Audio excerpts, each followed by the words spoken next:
Hey everybody, today I'm doing an oil change on a 2008 Nissan Armada.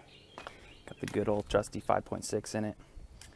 It's really easy on these. You just need a 10mm socket and a 14mm socket, and then some sort of wrench or pliers to get the oil filter off.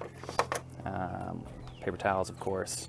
You'll need 6.5 quarts of oil. That's what these take. I got 7. I do have an oil leak, so it'd be nice to have a half a quart laying around before I can get around to fixing that leak.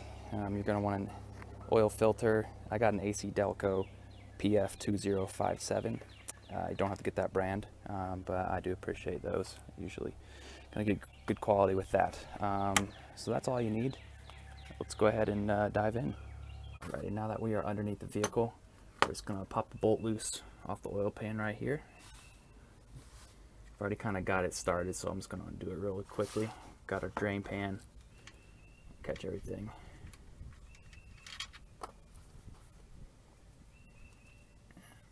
And just let it come out. While that drains, I'm actually going to get this skid plate undone right here. Alright, so my skid plate is a little bit broken.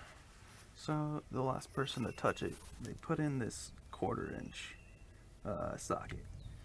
That's literally the only thing holding it on. Typically it has 4 bolts. You can see that. That's just kind of not even holding it on right there, and then you'll have 2 up there. I may actually take one of these bolts and hold it there, but we'll see. So I actually is going to use my drill. Alright, that's out.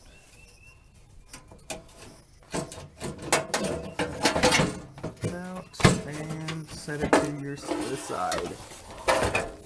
Just like that. That is a lot of oil. Alright, you can get the oil filter off.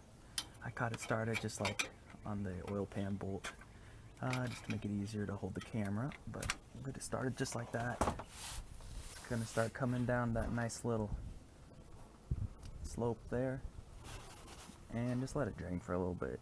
And you don't have to, you can just pull it right off, but in order to prevent any huge messes, let it drain for a little bit.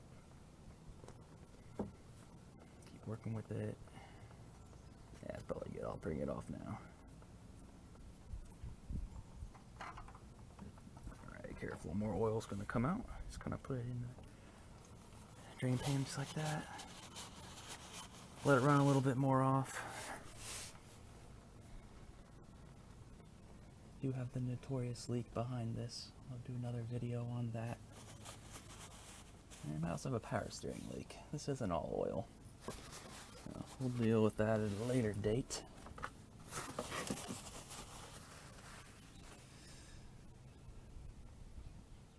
So coming in, so I've got the new oil filter right here. Make sure you get a little bit of oil around that rubber gasket. Make it come off easy when you're doing the next oil change.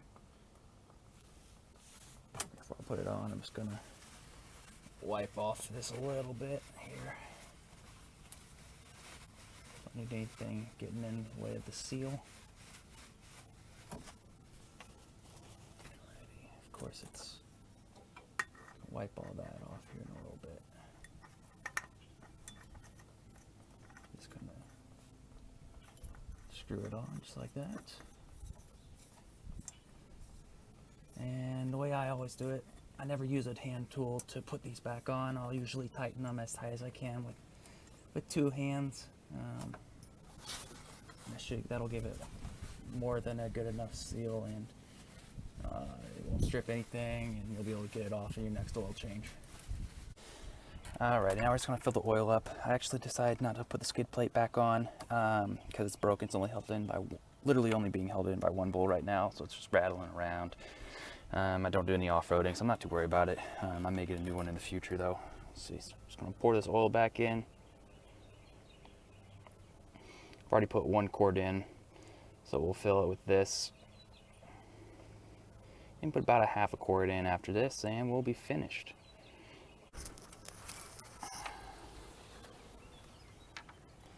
Alrighty, so let's see here. Yeah, you know, about halfway up. So yeah, I'll put about half quart in there, and we'll be good to go. Thanks for watching, everybody.